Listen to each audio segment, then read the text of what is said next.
नमस्कार दोस्तों, Verde tales में आपका स्वागत है। आज की कहानी में हम जानेंगे कि कड़ी मेहनत और लगन से हम अपने सपने कैसे पूरे कर सकते हैं। साथ ही हम कुछ नए शब्द भी सीखेंगे और उन्हें वाक्यों में इस्तेमाल करना सीखेंगे। अच्छी कहानी सुनते हुए अंग्रेजी का अभ्यास करने का यह एक शानदार तरीका है। तो अंत तक हमारे साथ बने रहें। एक व्यस्त शहर में सुबह का समय था। गांव वाले अपने सामान्य कामों में लगे हुए थे। कुछ लोग सामान का व्यापार कर रहे थे, कुछ लोग खेतों की ओर जा रहे थे और कुछ अपनी छोटी छोटी दुकानें खोलने की तैयारी कर रहे थे। उनमें से एक युवक एक पेड़ के नीचे बैठा था, जो अपनी ही दुनिया में खोया हुआ था। वह थियो था, जो अपने आलस्य और गरीबी के लिए जाना जाता था। उसके पास वह सब कुछ था जो एक स्वस्थ, मजबूत, लंबा और तंदुरुस्त युवक से उम्मीद की जाती है, लेकिन उसके अंदर कुछ ऐसा था जिसने उसकी ऊर्जा चुरा ली थी। थियो काम करने से इनकार करता था, फिर भी वह हमेशा एक दिन अमीर बनने का सपना देखता था। उसने कभी मेहनत नहीं की, लेकिन उम्मीद करता था कि भाग्य उसकी झोली में गिर जाएगा। यहाँ तक कि उसका भोजन भी गाँव वालों की दया से आता था, जो अक्सर उसे दाना डालते थे। एक सुबह गांव के एक अमीर व्यापारी ने जरूरतमंद गांव वालों को ताजा दूध बांटना शुरू किया। उसने साल भर की खुशहाली के लिए आभार जताते हुए एक बर्तन में दूध बांटा। थियो ने यह खबर सुनी और मौका नहीं छोड़ा और तुरंत लाइन में लग गया। जल्द ही उसके हाथ में ताजा दूध का बर्तन आ गया, जो देखने में बहुत स्वादिष्ट था। वह बहुत खुश हुआ और दूध बनाने के लिए घर गया। चूल्हा जलाकर और घर में मौजूद लकड़ियों का इस्तेमाल करके उसने दूध उबाला। उसके पिता पहले ही काम पर चले गए थे, इसलिए उनकी छोटी सी रसोई में सब कुछ तैयार था। मेज पर 2 ब्रेड के टुकड़े भी रखे थे। थोड़ी देर बाद पानी के बुदबुदाने की आवाज आई कि दूध तैयार है। थियो ने थोड़ा दूध डाला और नाश्ते में ब्रेड के साथ खाया और बाकी को अपने बिस्तर के पास रख दिया।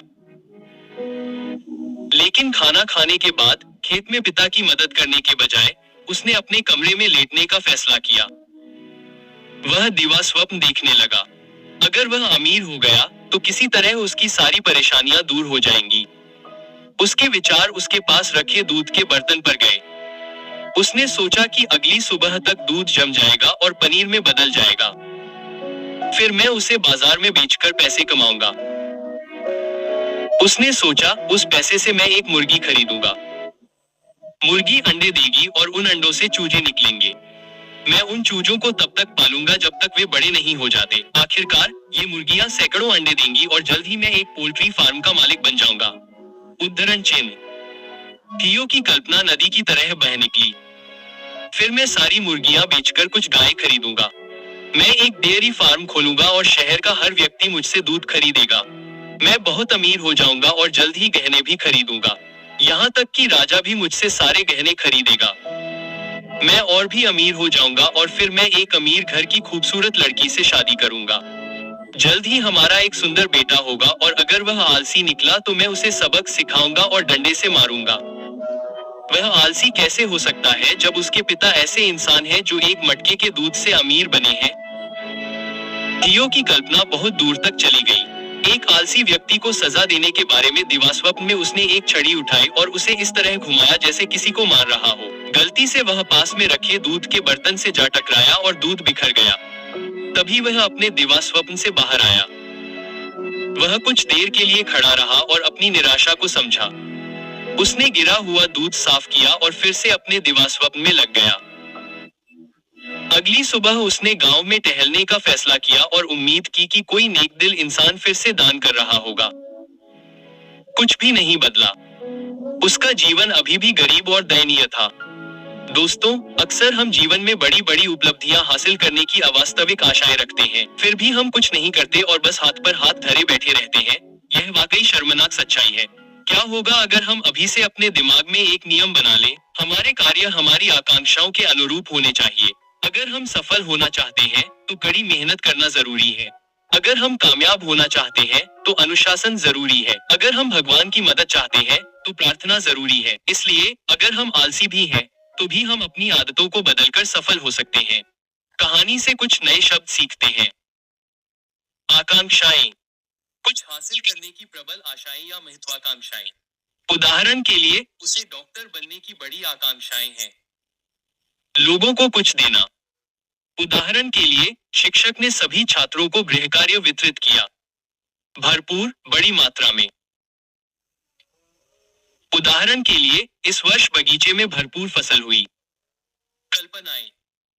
अपने दिमाग में विचार या चित्र बनाने की क्षमता।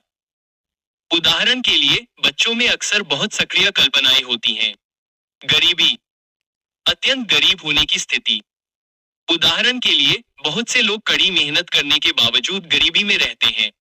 दुखी, बहुत दुखी या असहज। उदाहरण के लिए, अपना पसंदीदा खिलौना खोने के बाद वह दुखी महसूस कर रहा था। गलती से, बिना इरादा के, गलती से। उदाहरण के लिए, उसने गलती से गिलास फर्श पर गिरा दिया। कल्पना, एक विचार या सपना जो वास्तविक नहीं है। उदाहरण के लिए, उसे सुपरहीरो की तरह उड़ने की कल्पना थी। लगातार, चुनौतियों के बावजूद कुछ करना जारी रखना। उदाहरण के लिए, वह पहेली को तब तक सुलझाने में लगी रही जब तक कि वह सही नहीं हो गई। उदारता, दयालु और देने का गुण। उदाहरण के लिए, जब उन्होंने शेल्टर में खाना दान किया तो उनकी उदारता साफ झलकी। आज हमने इस कहानी के माध्यम से नए शब्द और वाक्य सीखे। याद रखें, नियमित रूप से अभ्यास करने पर अंग्रेजी सीखना मजेदार हो सकता है। इसलिए सुनते रहें, सीखते रहें और बढ़ते रहें। इस कहानी को लाइक, कमेंट और शेयर करना न भूलें कि कैसे इस कहानी ने आपकी अंग्रेजी सुधारने में मदद की। देखने के लिए धन्यवाद और मैं आपसे अगली कहानी में मिलूंगा जहां हम साथ में सीखना जारी रखेंगे।